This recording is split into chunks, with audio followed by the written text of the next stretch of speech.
Hey guys, कैसे हैं आप सब। स्वागत है आपका अपने YouTube channel exam review by GK sir. 23 जनवरी को आपका यूपी टेट का एग्ज़ाम हुआ है जो इजी टू मॉडरेट था।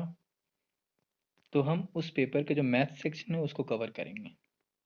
पहला क्वेश्चन क्या था कि त्रिभुज एबीसी के मध्य बिंदु क्रमशः डी ई एफ है, ज्ञात कीजिए निम्न में से कौन सा कथन सत्य है। ध्यान से देखिए आप, जैसे कि आप डायग्राम में देख पा रहे होंगे, त्रिभुज एबीसी है और ये डी ई एफ है। हालांकि जो सवाल था, ऑप्शन जो थे इसके, वो एरिया की बात हो रही थी। डी ई एफ जो एरिया है, ये वाला जो एरिया है वो इस टोटल के, इस टोटल मतलब ए बी, त्रिभुज ए बी सी का कितना है।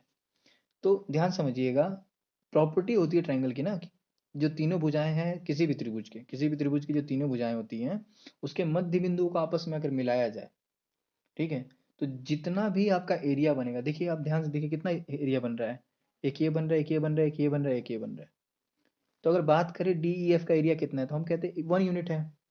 तो पूरा एबीसी का एरिया कितना है, तो 4 यूनिट, क्योंकि देखिए 1 1 1 और 1, ठीक है, तो आपका टोटल 4 यूनिट है। तो क्या बन के आएगा, अगर त्रिभुज डी ई एफ और एबीसी की बात करें तो डी ई एफ का एरिया 1 1 होगा, 1 यूनिट। तो एबीसी का एरिया होगा 4 यूनिट, ठीक है, जैसा कि आप इस चित्र में देख पा रहे हैं, ठीक है। तो मैंने इसके आगे देखिए, यहाँ से आप समझिए, अगर त्रिभुज डी ई एफ का जो क्षेत्रफल है और त्रिभुज एबीसी का क्षेत्रफल है 1/4 होगा, तो डी ई एफ का क्षेत्रफल क्या हो जाएगा, 1/4 ऑफ क्या, त्रिभुज एबीसी। तो बढ़ते हैं अगले सवाल की तरफ। अगला सवाल क्या था हमारा, यदि किसी दिए गए आंकड़े का समांतर माध्य, आंकड़ा नहीं दिया गया मतलब कोई भी मान लेना है आपको, तो कोई भी दिया गया आंकड़े का समांतर माध्य इज इक्वल टू ए है, ज्यामितीय माध्य जी है तथा हरात्मक माध्य एच है, तो क्या रिलेशन बन के आएगा। हालांकि ऑप्शन में आप देख पा रहे हैं वो पहला ऑप्शन जो है वो सही है, पर इसको देखते हैं सॉल्यूशन इसका क्या हो सकता है। देखिए सवाल जो पूछ रहा है कि समांतर माध्य, ज्यामितीय माध्य और हरात्मक माध्य में क्या रिलेशन बन के आता है। तो आपको ये पता होगा कि जो समांतर माध्य होता है, किसी किन्हीं दो संख्याओं का समांतर माध्य क्या होगा, तो a प्लस बी बाई 2 होगा, ठीक है, क्या होगा, a प्लस बी बाई 2। जी क्या होगा, मतलब ज्यामितीय माध्य क्या होगा, वो होगा अंडर रूट ए बी। हरात्मक माध्य क्या होगा, वो होगा आपका 2ab upon a plus B, ठीक है। तो अब ए बी कोई भी दो वैल्यू हो सकती हैं। आप जैसे कि मैंने यहाँ पर आपको एग्जाम्पल के तौर पे दिखा भी रखा है कि a इज इक्वल टू 1 और b इज इक्वल टू 4 मान लीजिए, तो आपका जो डाउट है वो क्लियर हो जाएगा। फिर एक बार a इज इक्वल टू 2 और b इज इक्वल टू 2 दोनों मान लीजिएगा एक एक करके, तो आपको क्लियर हो जाएगा, कोई डाउट नहीं रहेगा, ठीक है। और जो आपका सॉल्यूशन होगा a इज इक्वल टू 1 और b इज इक्वल टू 4 पे, तो वो आपको बता देगा जो a है, जो समांतर माध्य है, वो बड़ा होता है ज्यामितीय माध्य से और हरात्मक माध्य से, कभी कभी बराबर भी हो सकता है। तो ये रिलेशन क्या बन के आता है बाबू, ये बन के आता है कि a greater than equal to G, G is greater than equal to H.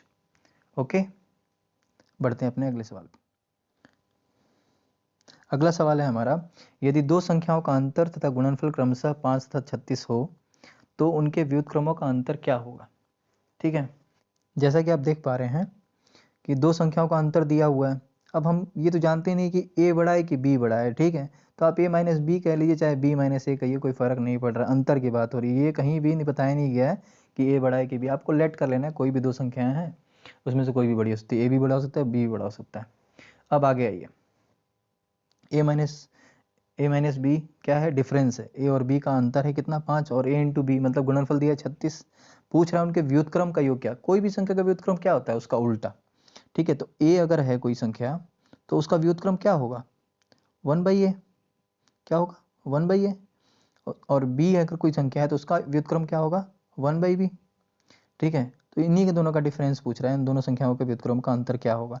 तो आप ध्यान समझिएगा, जो जब इसको हल कीजिएगा 1/a 1 - 1/b को, तो आपका जो रिजल्ट मिलेगा वो क्या मिलेगा, a minus B upon a into B. अब यहाँ पर a माइनस बी मैंने लिखा है, आप b माइनस ए भी सोच रहे होंगे, मगर ओवरऑल बात यही है, दोनों संख्याओं के बीच का अंतर की बात है। a माइनस बी कहिए चाहे b माइनस ए कहिए, दोनों के बीच डिफरेंस क्या, डिफरेंस जो होता है वो क्या होता है, बड़ी संख्या में छोटी संख्या को घटाना, ठीक है।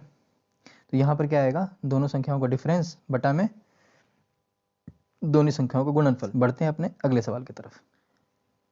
अगला सवाल है 20वीं सदी के स्वशिक्षित भारतीय गणितीय प्रतिभावान कौन थे? तो भाई नो डाउट श्रीनिवास रामानुजन थे। ठीक है, अगला सवाल है किसी कमरे की चारों दीवारों का क्षेत्रफल 660 मीटर स्क्वायर है तथा लंबाई उसकी चौड़ाई की दुगनी है। यदि कमरे की ऊंचाई 11 मीटर है तो उसकी छत का क्षेत्रफल क्या होगा? ठीक है, देखो कोई भी कमरा जो होता है वो किस आकार का होता है, पहली बात तो ये है। कितनी सतह होती हैं? तो भाई सबसे पहले कमरा जो होता है वो घनाभ का होता है, घनाभ का होता है, और उसमें सतह जो होती है वो 6 होती हैं। कैसी होती हैं? तो आयताकार होती हैं सतह। तो जो छत होगी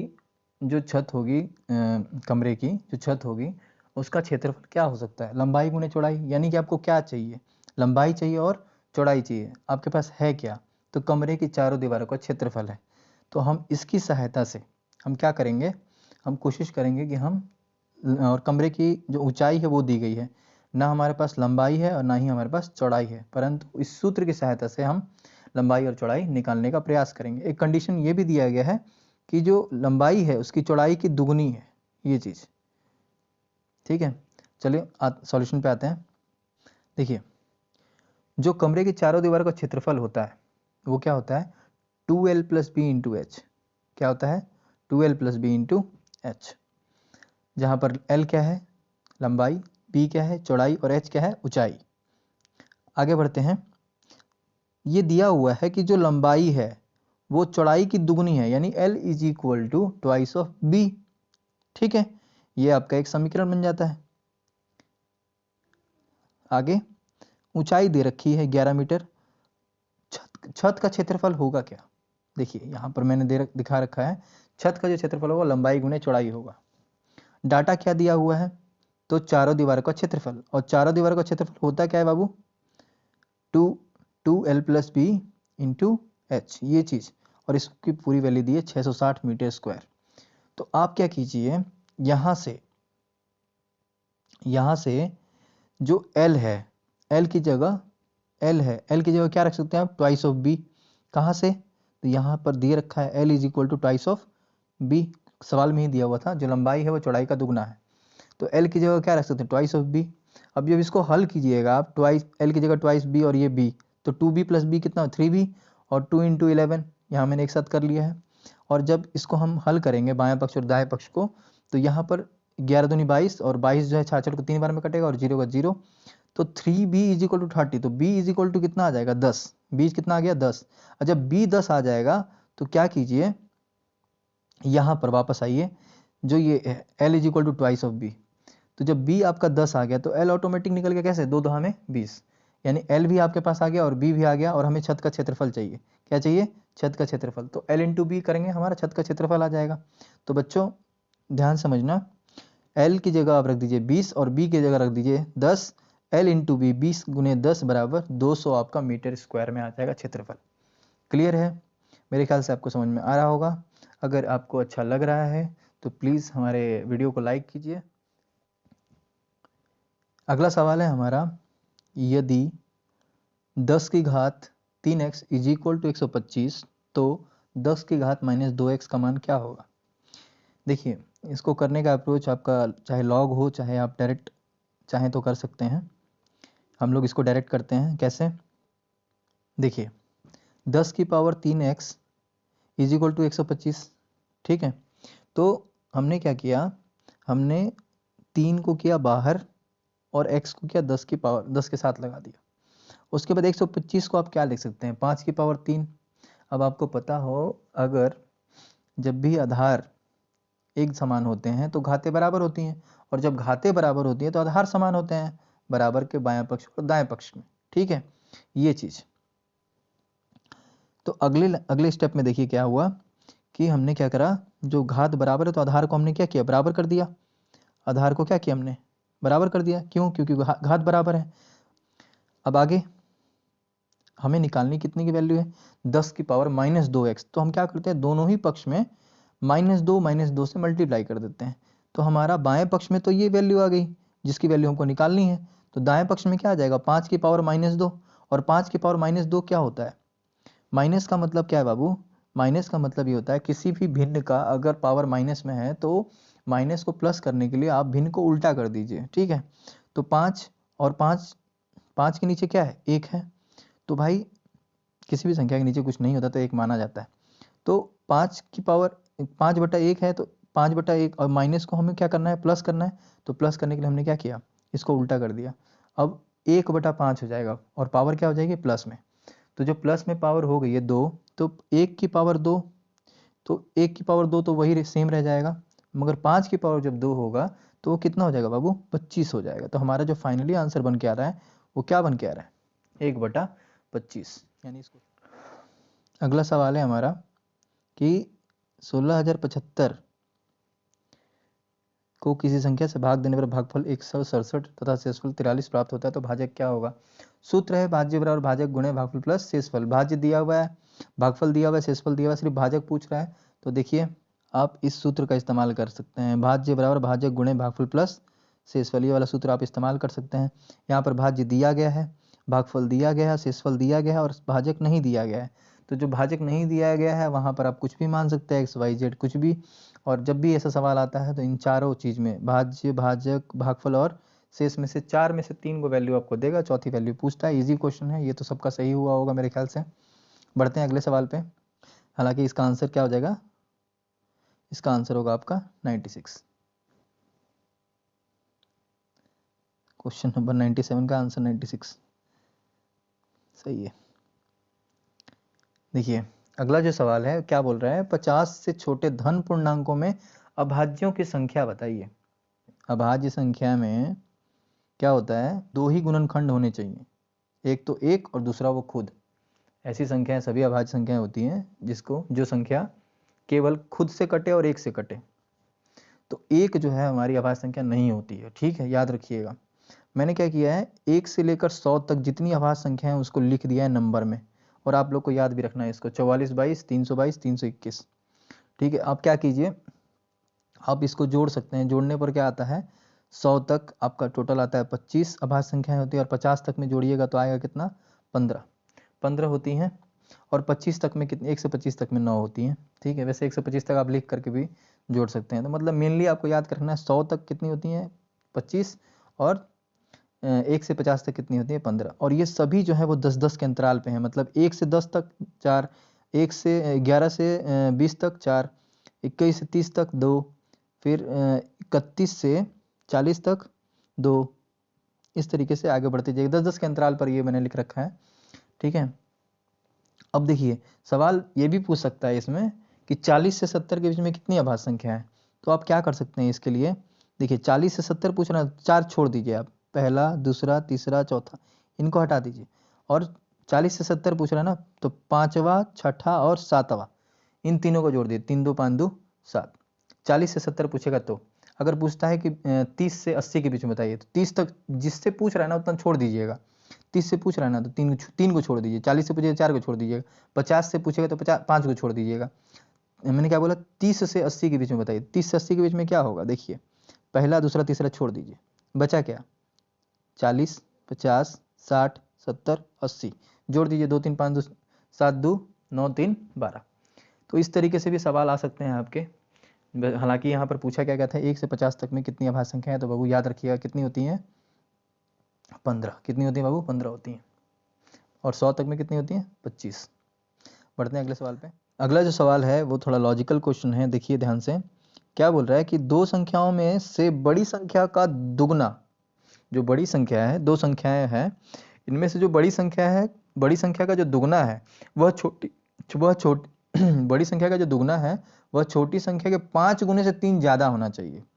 यानी कि जो बड़ी संख्या होगी उसका दुगना लीजिए, और वह जो दुगना होगा वह छोटी संख्या के 5 गुने से 3 ज़्यादा होना चाहिए, तथा बड़ी संख्या के 4 गुने और छोटी संख्या के 3 गुने का योग जो है 71 होना चाहिए। इसमें 2 कंडीशन, सब मिला जुला कर यही है कि इसमें 2 कंडीशन है, जो दोनों कंडीशन को फुलफिल करेगा वो आपका आंसर हो जाना चाहिए। जो पहला विकल्प है वो तो आंसर दिया हुआ है, पर ध्यान दीजिए कि 2 संख्याओं में से बड़ी संख्या का दुगना, यानी कि हम बात करें ये बड़ी संख्या है और ये छोटी संख्या है, तो 14 जो है 14 बड़ी संख्या का दुगना, यानी कि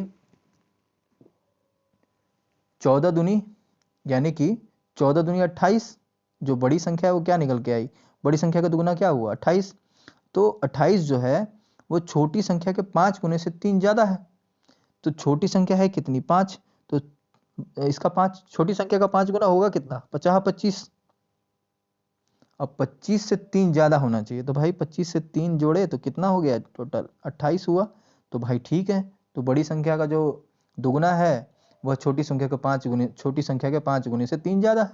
बिल्कुल सही सेटिस्फाई कर रहा है, तो ये हमारा आंसर हो सकता है या नहीं वो तो आगे बढ़ेंगे तब मालूम चलेगा। दूसरा क्वेश्चन क्या, दूसरा विकल्प क्या है 11 9, तो 11 दूनी 22। आपने कहा कि 11 बड़ी संख्या है, तो 11 दूनी 22, तो छोटी वाली संख्या का 5 गुना, 9 5 45 तो हो ही नहीं सकता है। क्यों, क्योंकि 5 गुने से 3 ज्यादा होनी चाहिए, कौन, बड़ी संख्या का दुगना। तो ये विकल्प तो ऐसे ही कट गया। तीसरा विकल्प 43 8, 43 दूनी हो जाएगा आपका 86, और 8 का 5 8 45 और 3 43 ही हो रहा है, तो ये भी नहीं हो सकता है। 17 दूनी 34, 1 का 5 गुना 5 ही रह जाता है, तो ये भी आपका विकल्प, यानी कि दूसरे से कंडीशन पे आपको बढ़ना ही नहीं है, पहले ही कंडीशन पे आपका संतुष्ट हो जा रहा है। तो आपका आंसर क्या हो जाएगा बाबू, नो डाउट 14 5 हो जाएगा। अगला सवाल क्या है, एक वर्ग का क्षेत्रफल जिसकी एक भुजा 8 सेंटीमीटर है उस आयत के क्षेत्रफल के बराबर है जिसकी लंबाई 16 सेंटीमीटर है।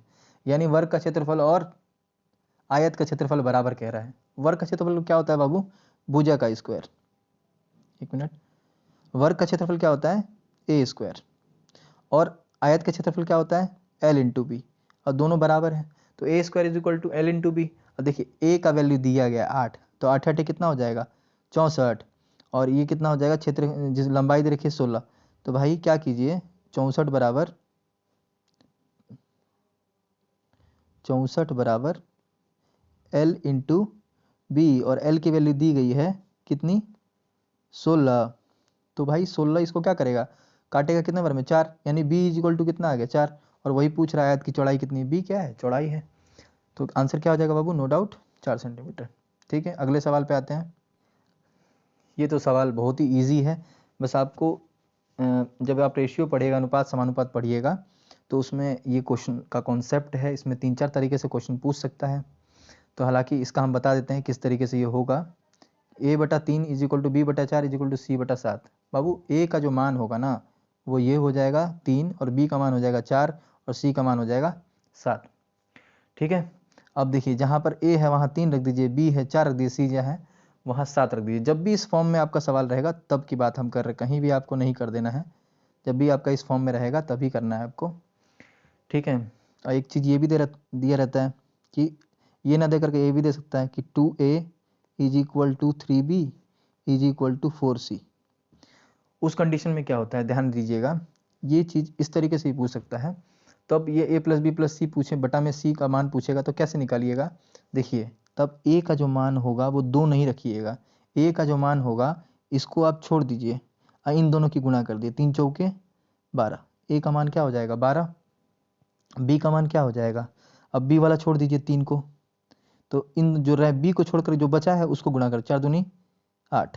ठीक है, c का मान क्या हो जाएगा, c का मान हो जाएगा, c वाला छोड़ दीजिए 3 दूनी, c का मान हो जाएगा 6।